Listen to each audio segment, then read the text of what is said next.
Section 3 of the Utah real estate purchase contract is all about settlement and closing.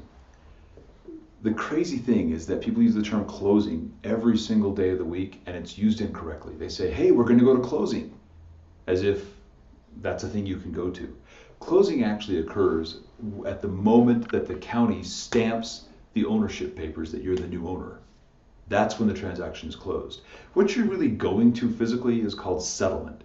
That's where you're going to sign all the papers, and that's the deadline that's in the purchase contract. So at the very end of the purchase contract, they've got all the deadlines. The settlement deadline is that last day.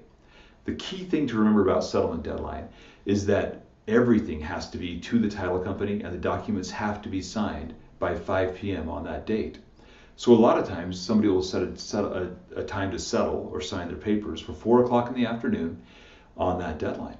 So they'll go in at 4, they'll sign the papers, and everything will be all great, and then they'll get the wiring instructions to get their funds over to the title company. Well, those funds are not arriving on that day. And technically, you're in violation of the contract if you haven't got those funds there on the day of settlement. I think this is the most common violation of the purchase contract in Utah. Happens all the time. And no one really ever wants to rock the boat at that stage in the transaction, and it doesn't usually hold things up. The issue becomes if the seller doesn't actually want to sell their property, but they're reluctantly going in that direction. And as the buyer, you don't wire those funds on time. If that were to occur, the seller could declare you to be in breach of the contract and not close on the property. So make sure everything is done on the settlement deadline.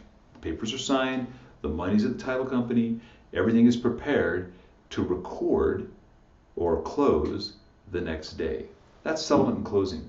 Another thing that's commonly confused is possession. That's in the next video, or you can just click here to take a look at that.